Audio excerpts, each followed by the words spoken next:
Hi, this is Rick from Rick's Review, and I wanted to tell you a few things that I have kind of figured out from the use of Roku Ultra and a Amazon Fire Stick, which is the latest one that they came out with.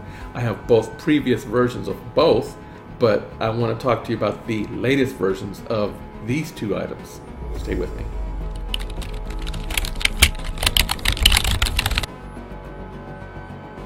Okay, thanks for watching my intro. Now let me tell you a little bit about the Roku. The Roku is seen here and it works great. I like the menu on it a little bit more than I like the Amazon menu, and I like the remote on it a little bit more. Now since I have the Ultra, it allows me to plug in a set of headphones directly to the remote, which is Bluetooth to the main unit. And the main unit has an Ethernet port in it, so you can actually hook up Ethernet directly and be able to have the fastest connection possible. It's not just wireless.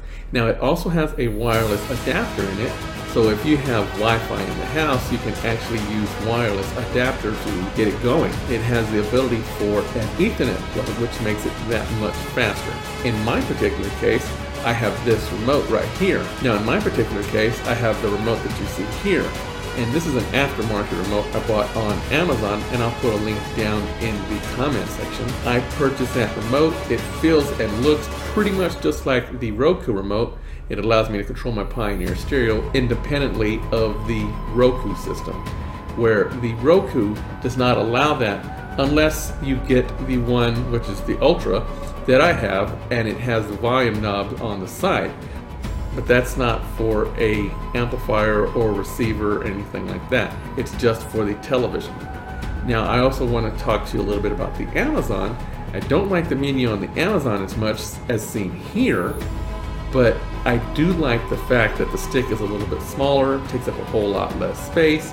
The stick is Bluetooth, so you can place it anywhere you want. In my particular case, I have it behind the wall. I like the fact that it's Bluetooth because of that, and I like the fact that since it's Bluetooth, I can use a Bluetooth keyboard with that actual unit.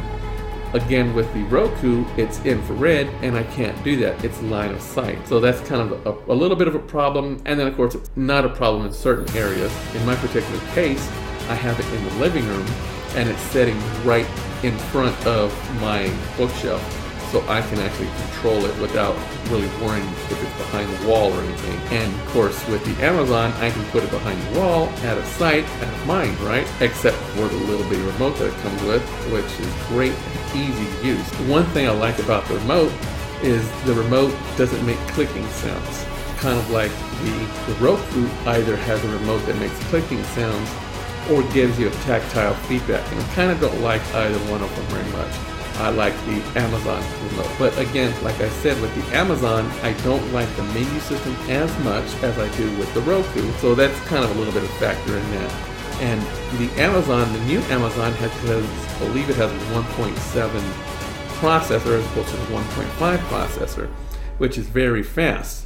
And it works very, very well. As far as how quickly it loads up the channels that I want to go to, or it loads up the software for that particular whatever I'm going to go to, whether it be Netflix or HBO or whatever I want, it doesn't quite load as quickly as the Roku Ultra. And the Roku Ultra doesn't give me the ability to use Bluetooth or the Bluetooth keyboard, kind of like I like.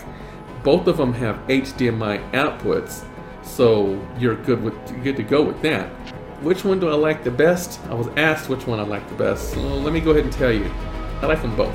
I really like them both. The one that I probably favor just a tad bit more is the Amazon Fire Stick, simply because it has Bluetooth and I can hook up a Bluetooth keyboard, which makes typing a whole lot easier, especially if you're on YouTube and you're browsing the internet to watch videos, or you're putting in a password or whatever the case may be. It makes it that much easier than using the Roku.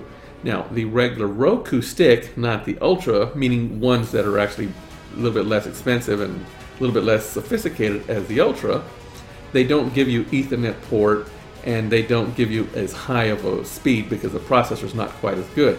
Although the processor is good, what's actually good about those that are a step down is you're going to have Bluetooth capability. The problem is you don't have an Ethernet port, so you can't plug in directly to it, which makes it as fast as the fastest connection that you have in your house. It's actually a little bit slower because it's Wi-Fi. Not much slower, but it is a little bit slower. In my case, I decided to go with the latest Amazon Fire Stick in my living room, even though the connection speed is not quite as fast as the Roku, simply because I like to be able to use my Bluetooth keyboard. So that's kind of what I went with. But either one of them you go with, you can't lose because they both work really well. So I recommend both of them. The one that I would probably choose if I had to choose between the two would be the Amazon Fire Stick. And again, both of these will have links down in the comment section. If I can save you a few bucks, I will save you a few bucks.